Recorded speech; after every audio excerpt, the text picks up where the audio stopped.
imágenes. Alberto Alonso, primera pregunta. ¿Cómo está la cosa hoy a partir de las comunicaciones directas que tiene con gente de Ucrania? A esta hora sí tiene información. Al día de hoy, lo que han hecho las fuerzas rusas es atacar los centros culturales históricos de Ucrania, incluidos algunas iglesias. Ajá.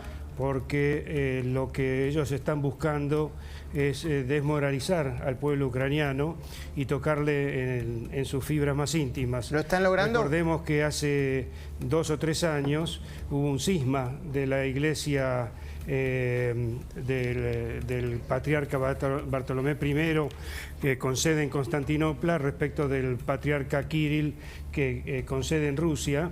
Y eso fue algo que Rusia no se lo perdonó a Ucrania y las autoridades religiosas tampoco. La pregunta, Alberto, es si está logrando desmoralizar al pueblo ucraniano. Yo creo que no. No, creo que no. Creo que no. Sigue la bravura, pero lo que debo decir es que el ataque a la torre de comunicaciones del día de ayer, antes de ayer, realmente ha entorpecido las comunicaciones. A mí me ha costado mucho hablar con gente que está en Ucrania estos 2 últimos días y bueno, eso todo hace un panorama. El ataque, o sea, lo que me dicen desde Ucrania, es decir, vienen a destruir nuestra identidad. Vienen a destruir nuestra identidad cultural, vienen a destruir nuestra identidad histórica. Y se están defendiendo. Me dieron una frase, no sé si es justa o injusta, la repito en cámara, pero me dice, son mongoles. Hoy Mongolia es un país que forma parte del Concierto de Naciones y quizás es injusta, pero bueno, transmito lo que hoy me dijeron a mí. Son mongoles porque, bueno, Ucrania tuvo muchos ataques de los mongoles. Entiendo. Ya vamos a hablar del tema del fondo, pero lo primero que quiero preguntarle a Martín y a José Luis Pérez, la información que ustedes tienen sobre las penalidades económicas y financieras, ¿están siendo efectivas, José Luis? No, yo soy bastante escéptico. Sí. Putin es un guerrero, el pueblo ruso también. Esto me parece que continúa, No me parece que afloje este hombre. O sea, la velocidad de las penalidades económicas y financieras que se están sintiendo. Si vos mirás bien el mapa de Ucrania, lo tiene bastante rodeado Putin Ucrania ya, Más por el lado de la costa, pero yo no... Y aparte, José Luis, digo, ¿cómo con medidas económicas frenás un tanque? No, quizás ustedes son economistas, sean a mediano o largo plazo, pero no frenás un tanque. Y después lo que están diciendo el propio Zelensky, dice, bueno, Europa dejen de comprarle gas, porque con el gas Putin se financia. Entonces, en definitiva, ¿qué sanciones ponés si no dejas de comprar gas? ¿No? Exacto, pero más allá de lo económico, yo creo que cuando vos estás gobernado por un demente como este tipo... ¿Vos creés que el factor psicológico es más que el geopolítico? Bueno, no sé si... No, la geopolítica está, pero el tipo me parece que tiene una visión muy loca, similares a otros dictadores que ha sufrido la humanidad, No estamos frente a una persona convencional. ¿En qué sentido? Este no es un líder democrático. No, eso está claro. Que tenga alguna víscera que le vibre por la humanidad. No, estamos frente a personas de otro partido. Es como decir, es como razonar con un extremista islámico, ¿viste? Son otra cosa. No es un razonamiento convencional como Occidente. ¿Compartís, Andrés? Bueno, mira, no soy de adjetivizar.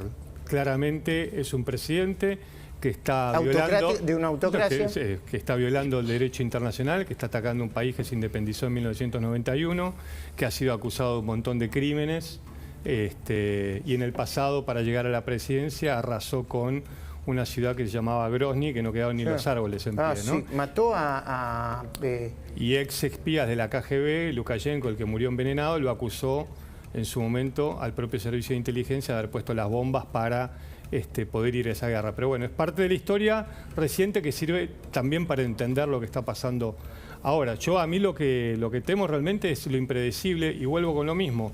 Estados Unidos y Europa ya están en guerra. hace 4 días Putin dijo: Europa es hostil con Rusia y por tanto pongo en alerta máxima mis fuerzas nucleares. ¿Cuánto puede faltar para que Putin decida que esa hostilidad ya es una cuestión militar? Bueno, ayer estábamos hablando con Causino, se armó un lindo debate. Ahora voy, Martín, porque me gustaría saber tu opinión sobre el tema de las penalidades financieras y económicas. Y tu mirada, ¿no?, sobre lo que pasa con la guerra. Y Causino decía, mantengamos esto en el marco de la geopolítica, no de la psicología, porque Putin sabe lo que quiere y tiene con qué. Y tiene una mirada estratégica, no es alguien que se podría levantar mañana, no sé si dijo esto, pero yo lo interpreto así, apretar un botón o sí.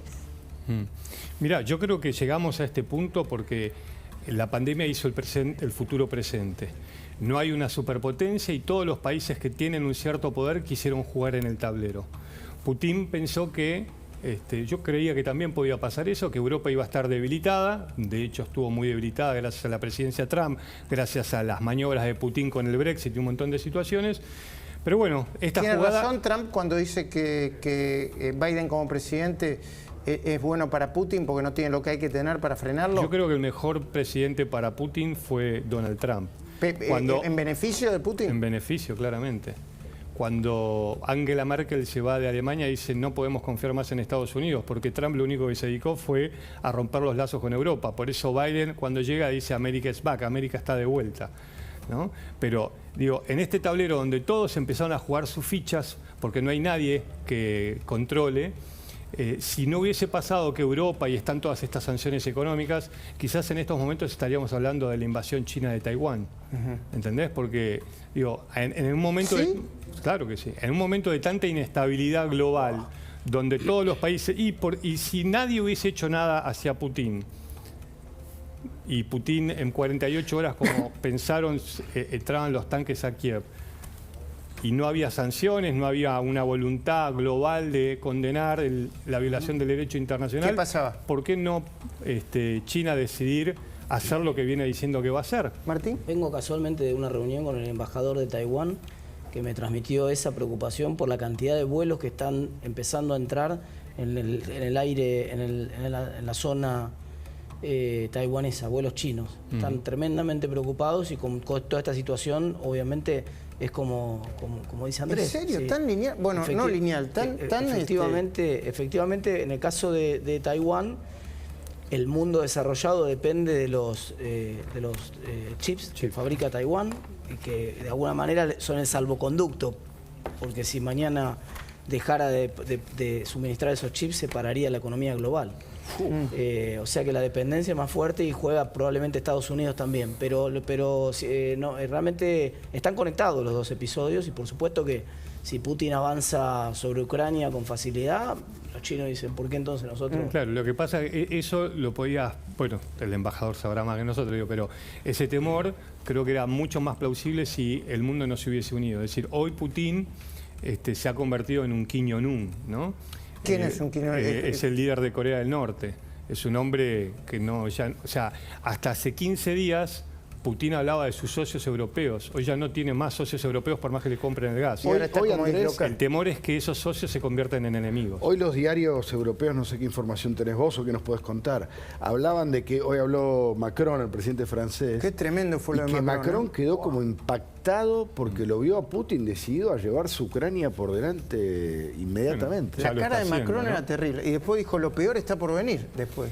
Lo que pasa que en la medida en que el conflicto en lo militar se estira y no hay una resolución, es decir, Rusia en 48 horas no llegó a Kiev, el uso de la fuerza militar es cada vez más poderosa. Ese es el tema. Y el daño hacia los civiles es cada vez más poderoso. Pero en la medida en que, por eso yo insisto con esto, Luis, en la medida en que la guerra no se desarrolle como Putin y sus generales así lo quieren, en algún momento le dirán a Occidente: esto es porque vos le estás dando misiles antitanque, misiles Stinger. Los misiles Stinger tienen una mala memoria para los rusos. Fue lo que la CIA le dio a los talibán y que provocó en parte la derrota de los rusos en Afganistán. ¿Qué son? ¿Qué particularidad son tienen? Misiles tierra-aire que son bastante sencillos y muy poderosos, muy modernos. O sea, esto que Europa está diciendo y Estados Unidos y muchos países están dando armas, no es que es por abajo de la mesa, no, No, o sea, está alegremente, claro. yo no digo que esté bien o está mal, digo, pero vos no estás poniendo tropas en el terreno, que es lo que dice Biden que no va a hacer, para matar soldados rusos, pero estás dando armas a los soldados ucranianos para matar soldados rusos. No, y al mismo tiempo Rusia, entiendo yo, no desplegó todo su ¿Pero qué poderío. alternativa tiene ahí? Digo, si no No, está yo siendo creo. invadido. No, pero por supuesto, José Luis, no es una apreciación de valor. Lo que digo es, hay un ¿Qué dicho alternativa que. tienen? Perdón, ¿cómo? ¿Quién? Claro, ¿qué le queda a Ucrania? No, Claro, Ucrania no, tiene que acceder a todo lo que pueda. Claro. Por supuesto. Lo que pasa es que hay un refrán que dice, padre, ¿puedo fumar mientras rezo? Te va a decir que no. Padre, ¿puedo rezar mientras fumo? Y posiblemente te diga que sí. Entonces, una cosa en la visión es que yo te doy un arma le doy un arma a Ucrania para que se defienda en la previa, y no pasa nada por más que tenga 190.000 soldados alrededor, y otra es que ya te las doy cuando vos te estás peleando y estás en guerra. Claro. Entonces, aunque Hoy nadie Putin lo diga... consideró una provocación, creo que una entrega de armas y un viaje de brigadistas españoles, entiendo yo, ¿no? No tengo esa información, pero digo, Hoy hoy... es una bola de nieve, porque mientras Putin no pare y asesine ya civiles y se convierta por en eso un no es, asesino por eso, directamente, Juan, no es obviamente una del otro apreciación, lado- no hago una No. por eso te digo, mi Entiendo punto de vista perfectamente tu punto. es un país soberano, invadido en el 2014 y ahora arrasando en 1991. Lo que digo es, señores, digan que Europa y Estados Unidos están al borde de la guerra con Rusia. Claro, Eso es lo que que estoy lo dejen diciendo. claro. Terrible. Martín, Y pero es lo que está pasando. Terrible. es tremendo. Terrible. Te traslado la pregunta, las penalidades. ¿Viste que hay una línea que te Las dice... sanciones económicas son como los golpes bajos, como los golpes a la zona del hígado en el boxeo, ¿no? Van erosionando. Erosionan. Si la guerra dura, producen daño a largo plazo. Nadie se va a rendir porque le corten una transferencia bancaria en el fragor de la lucha.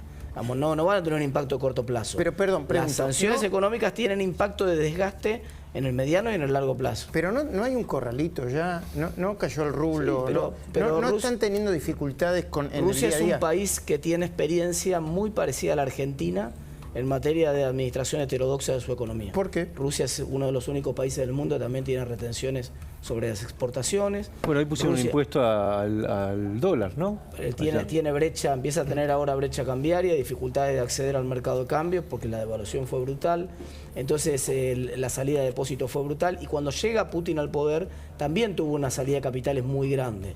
Y entonces también cerró mucho las posibilidades de mover libremente capitales entre Rusia y el resto del mundo. Con lo cual tiene una heterodoxia bastante parecida, salvando las distancias, a la heterodoxia argentina, y entonces tienen como entrenamiento este tipo de medidas excepcionales. Sin querer irme de tema, haciendo un paréntesis, vos fíjate que Argentina aplica normalmente medidas de política económica que se aplican en el medio de la guerra. No, al contrario, yo Mirá quería lo chiflado detenerme que un estamos, segundito. ¿no? Sí, tenés razón. Los bonos argentinos, vos me lo comentaste, ¿los bonos argentinos están más bajos que los ucranianos? Claro, totalmente, sí.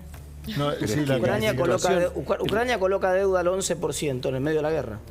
Y nosotros, un bono argentino rinde 25, 26%. A ver, Ayer decíamos, ¿te acordás? Florencia decía, ¿cuánto están las tasas acá y cuánto Francia, estaban allá? Sí. Bueno, la 40 calificadora Fitch ayer recalificó para abajo los bonos ucranianos de B a triple C, que es la calificación que tiene Argentina después de un canje de deuda, sin guerra. Ahora, yo cuando veo los bienes, de nuevo, me impresionan los barcos y todos los bienes, o me impresiona Abramovich diciendo vendo el Chelsea, ¿no? Decía entre 2.000 y 6.000 millones de dólares. ¿Hacemos una vaquita y compramos? Digo, ¿eso no presiona a Putin? Otra vez, te puede presionar, vos eso la tenés que lo prevés, sabés que va a ocurrir, y te puede desgastar en el mediano y en el largo plazo cuando empiece a pasar hambre en Rusia por culpa de la guerra, cuando se empiece a cortar la provisión de materiales, cuando empiece todo este tipo de restricciones. Cuando vos te aislás del mundo, elevado a la N, ¿no? Pero cuando vos te aislás del mundo, lo sufrimos en Argentina, no es instantáneo el efecto. El stock de capital se empieza a depreciar, no lo podés renovar, no podés arreglar las máquinas que se te van rompiendo. Se va produciendo un desgaste. Ese desgaste te va erosionando en una guerra que dure Exactamente. mediano o largo plazo. Mira, no en Martín, una guerra corta como la que pensaba. Perdón, mirá la pantalla. ¿Me puedes volver a...? ¿Esta es la misma ciudad? ¿Qué ciudad es? ¿Cómo se llama? Borodianka. Al noroeste de Kiev. ¿La conoce, Sí. embajador? Sí, es una ciudad, es la que comentaba antes, es una ciudad Mirá lo que cultural, histórica, donde se tenían unas costumbres ancestrales de Ucrania, y bueno, es lo que estaba comentando antes, que están tratando de pegarle a lugares donde, además de la destrucción, Pero esto es civil. se haga una destrucción emocional del pueblo ucraniano. ¿Estos son blancos civiles? Sí. Es una ciudad turística. Ahí no hay ningún objetivo militar. Ninguna planta militar cercana, nada por el estilo. Eso era simplemente una ciudad cultural, histórica y turística. Perdón, nada más. ¿Y la población que vive ahí, dónde está ahora? Bueno. Yo tengo entendido que se está hablando de 1 millón de refugiados ya. Sí, y otro 1,5 millones de refugiados que no han salido de Ucrania, pero se han ido a zonas alejadas de Kiev y de las grandes ciudades. Y lo que hicieron hoy, te lo pregunto hoy, te pregunto a vos también, Pacho, no sé si estás con... Lo que hicieron hoy, anunciando un corredor... humanitario. Un corredor humanitario. Es para los extranjeros en Ucrania, ¿no? No, también para los ucranianos, pero ahí tenemos un problema muy grande. ¿Quién controla? Yo fui testigo, el conflicto entre Rusia y Ucrania arrancó en el año 2014, yo llegué 2 años después a Ucrania, pero seguían los combates.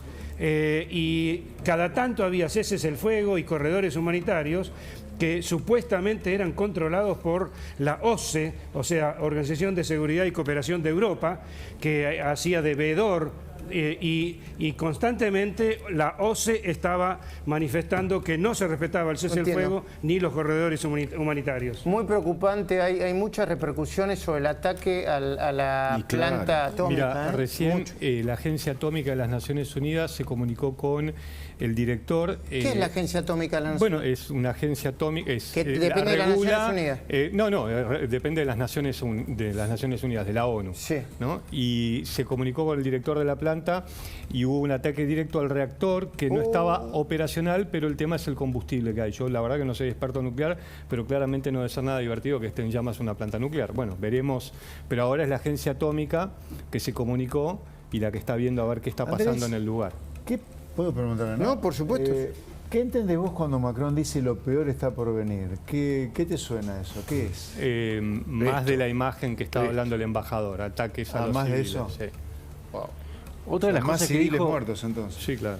Macron después del primer encuentro dijo públicamente lo vi distinto a Putin. No sé si algunos analistas lo atribuyen al COVID, que se aisló. ¿Puede haber pasado eso? No lo sé, lo que pasa es que cuando vos tenés una dictadura también el peligro es que no funcionen los órdenes de control. Alguna vez cuando Trump estaba en el poder preguntaron qué pasaba con los botones nucleares y algún general dijo que bueno, que no, si veían que Trump daba una orden que no consideraban, no le iban a hacer caso. Acá cuando todo depende de una persona y ante los medios de comunicación le preguntó a uno de sus ministros, ¿está de acuerdo que vamos a hacer lo que vamos a hacer? Sí, no, bueno, sea claro, dígalo. Lo cagó a pedos enfrente de la cámara y el tipo no le quedó otro que decir sí. Entonces decía que no la cabeza. Bueno, por eso, entonces, cuando no es, eso significa, Luis, que no escuchás a tus asesores. Ok, hablando de líderes, yo me quiero ir un poquitito del tema y después vuelvo a la... El problema es que no hay líderes. Exactamente.